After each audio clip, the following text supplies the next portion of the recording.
Alors, vous êtes nombreux à m'avoir demandé comment j'avais fait pour faire le petit sol qui se brise. Je vous fais un petit tuto très simple.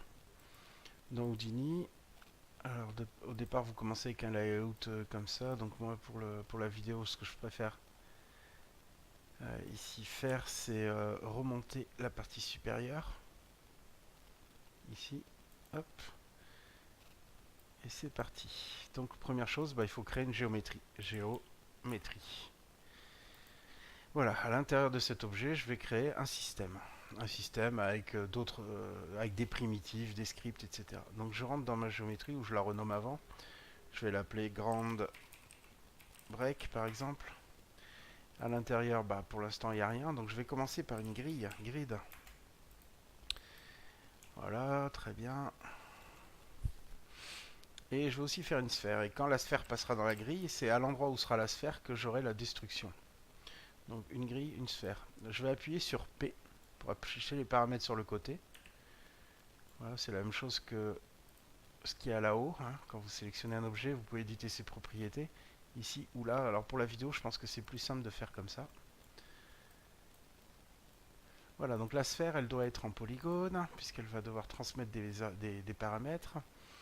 Elle va être un peu plus petite, peut-être 0,2 ou 0,04.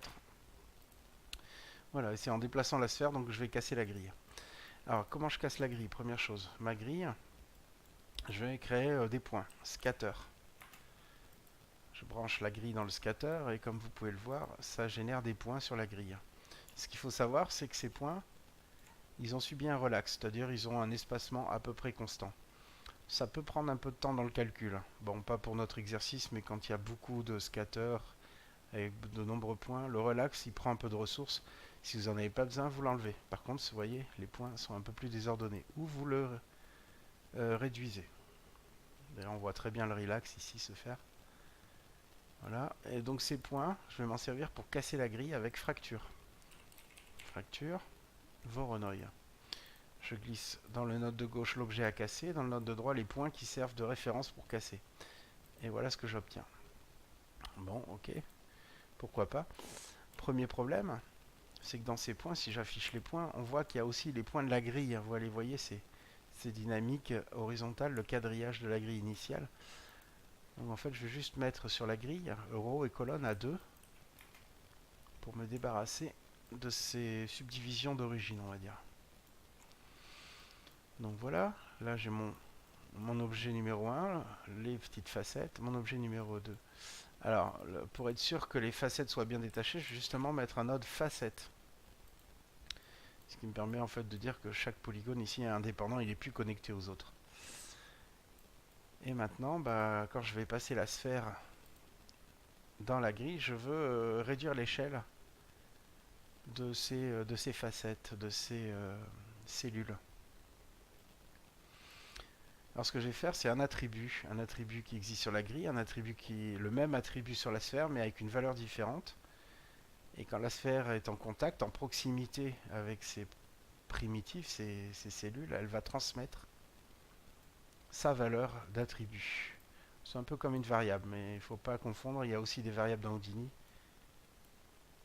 Mais ça marche un peu de la même manière, c'est tous les objets vont hériter a priori de ces attributs, on peut les transférer, on peut les flouter, hein, on peut les modifier à volonté, les transférer des points vers les primitives ou l'inverse. Voilà. On peut faire beaucoup de choses très intéressantes avec le cœur même, j'ai envie de dire, des objets dynamiques ou d'animation dans Houdini. Donc ici, je vais faire attribute create. Attribute create. Donc là, je suis sur la grille, hein. Donc la grille, je vais lui créer un attribut que je vais appeler at01. C'est son nom. Il va être de classe primitive, donc il va s'appliquer à ma primitive. Le seul moyen de vérifier ça pour l'instant, c'est d'aller dans Géométrie Spreadsheet. Donc ici, vous pouvez aller sur les points, sur les vertices et sur les primitives. Et on voit que sur primitive, j'ai un nouvel attribut qui existe, at01, avec la valeur 0. En effet, at01, c'est un float qui s'applique aux primitives et qui a comme valeur 0. Je fais la même chose, CTRL-C, CTRL-V. Je crée un attribut qui a le même nom, mais qui a la valeur 1 pour la sphère Et on voit que la sphère a un seul d'ailleurs attribut, qui est at01 et 1 pour toutes les faces, pour toutes les 79 primitives de ma sphère. Très bien. Oups, je reviens dans la scène. J'ai toujours d'un côté la grille, de l'autre, on va plutôt faire ça, en bleu la grille, en violet la sphère pour pouvoir voir les deux. Et maintenant je veux transférer cet attribut qui a la valeur 1 vers l'attribut 0 quand on est proche, donc avec un attribute transfert. Attribute transfert, je les lie entre eux, j'active le transfert. Et malheureusement, il ne se passe rien. Pourquoi? Parce que c'est juste des transferts de valeurs. Ça n'a pas d'effet sur l'aspect visuel de l'objet. Donc pour l'instant, difficile de dire ce qui se passe. C'est pour ça qu'on voudrait voir un petit peu ce qui se passe. Alors, ce qu'on peut faire déjà, c'est retourner dans le spreadsheet et voir si tout le monde a le même attribut.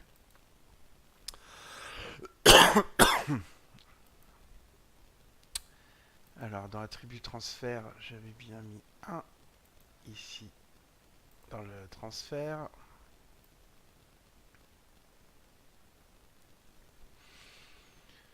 Tout le monde a pris la valeur 1. Bon, ok. En fait, c'est normal pour l'instant, vous allez voir. Donc on peut aller dans l'attribut transfert, mais il y a aussi un nœud qui est sympa pour constater de manière visuelle, c'est Visualize, qui permet de visualiser des valeurs sous forme de couleurs. Donc on active ce nœud Visualize. Pour l'instant, on ne voit pas grand-chose si ce n'est la position des points, puisque c'est l'attribut P. Ici, on va dans Visualizer, et on lui demande de nous montrer la classe primitive at01. Et on voit que ça fonctionne puisque c'est un float qui a la valeur 1. Donc en fait, tous les vertices sont devenus rouges, alors qu'ils devraient être noirs puisqu'ils sont à 0 par défaut. Pourquoi? Parce que l'attribut de transfert est un peu trop fort. Il est trop sensible. En fait, la sphère a appliqué sa valeur à toute la grille. Donc on va aller sur l'attribut de transfert dans les conditions et on va baisser la distance. Et là, magie, on voit donc que la sphère transfère les attributs. Et le truc très sympa, c'est qu'on peut du coup faire un estompage de la valeur avec le blend width qui fait comme un blur de cette valeur et donc qui, comme ça, dégrade visuellement. Mais la valeur, du coup, elle aussi.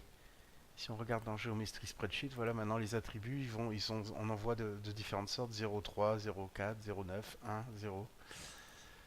Donc, on a un dégradé de la valeur si vous préférez. Et c'est terminé avec ça. Vous allez pouvoir faire énormément de choses. Je vais vous montrer rapidement. Je vais faire peut-être quelque chose de plus petit. Voilà.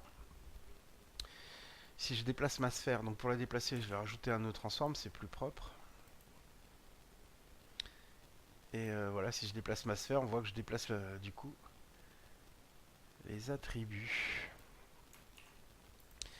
Donc maintenant, on va utiliser cet attribut. Pardon. Utiliser cet attribut pour modifier l'aspect visuel de l'objet. On va tout simplement faire comme dans mon exemple avec un poly extrude. Alors, poly extrude, où est-ce qu'il est? Poly extrude.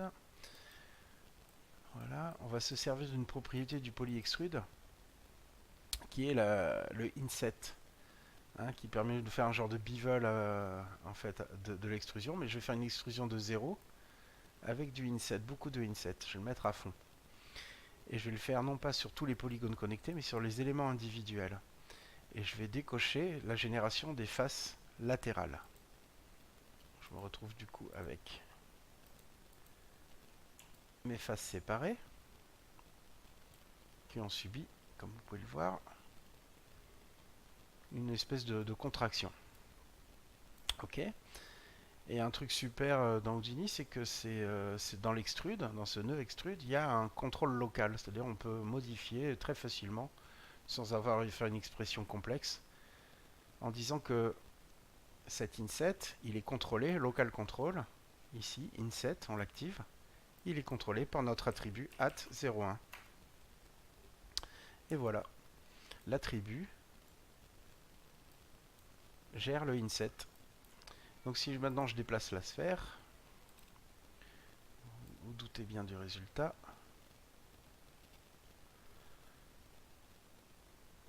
Je vais peut-être décocher le mode point. Je ne sais pas si vous arrivez si vous allez bien voir dans la vidéo, mais voilà. En fait, bon, j'ai pas fait grand chose d'autre, mais je vais quand même vous montrer un petit bonus. La plupart des expérimentations que je fais en ce moment sont basées sur ça, sur des paramètres liés à des distances, des proximités. Et c'est assez infini comme possibilité. Ce que je pourrais faire, c'est une extrusion. Je pourrais dire que les parties qui ne sont pas fracturées reçoivent de l'extrusion, tandis que les autres, ici, sont complètement planes. Donc je vais rajouter derrière un autre nœud, polyextrude, comme ceci. Et je vais augmenter la distance d'extrusion. Voilà, donc là pour l'instant j'ai tout extrudé. Hop, comme vous pouvez le voir. Je vais mettre peut-être de l'éclairage qu'on voit mieux. Donc ce premier nœud ici est réduit. Les faces et celui-là il les extrude. Donc dans celui qui extrude on est pareil hein, sur des composants individuels. Cette fois on génère les faces latérales ainsi que les faces supérieures, normales, donc les front et les sides. Et vous en doutez, on va faire un local control de la distance d'extrusion. Alors avant de faire ça, je vais vous montrer comment créer un nouvel attribut avec un wrangler. Un wrangler, c'est une expression. Donc je tape prime wrangler. Je vais l'insérer par exemple juste après le transfert de l'attribut. Et là, si on veut créer un attribut, il suffit de dire quel est le type de l'attribut. Pardon. Alors je fais f comme float, arrobase. Le nom de l'attribut, je vais l'appeler extru. Je vais dire que extru, c'est quoi? C'est la quantité d'extrusion multipliée par l'inverse de Atri01. Parce que je veux vraiment l'inverse, c'est-à-dire je veux ici c'est une valeur de 1 pour Atri alors que moi je veux 0 d'extrusion. Donc je dois inverser, 1 minus, 1 moins la valeur. Et je veux que ce soit dynamique, donc je vais aller dans mon polygone extrude, je vais faire clic droit sur distance, la distance d'extrusion. Je vais faire copie paramètre, je vais retourner dans mon wrangle, je vais faire égal, clic droit, paste relative référence. Alors j'ai perdu le début de l'expression, je vais le refaire. af arrobase extru égal est égal à ça, d'accord, multiplié par 1 moins arrobase, pardon, at01. L'attribut at01. Point virgule. Et maintenant, je vais me servir de cet attribut extru parce qu'en fait, cette petite ligne, elle a créé un nouvel attribut. Si on regarde dans Géométrie Spreadsheet, on voit maintenant qu'il y a un attribut qui s'appelle extru. C'est très pratique. D'accord? Donc, je reviens dans ma géométrie, je reviens dans ma scène view, et je reviens dans mon extrusion. Je vais faire local control, distance, et la distance, ça va être l'attribut extru qui va le gérer. Et voilà, on voit que il y a plus d'extrusion sur les côtés. Et comme c'est dynamique comme expression, vous pouvez augmenter la distance d'extrusion comme vous le souhaitez et déplacer la sphère comme bon vous semble. Et vous avez maintenant quelque chose de complètement dynamique.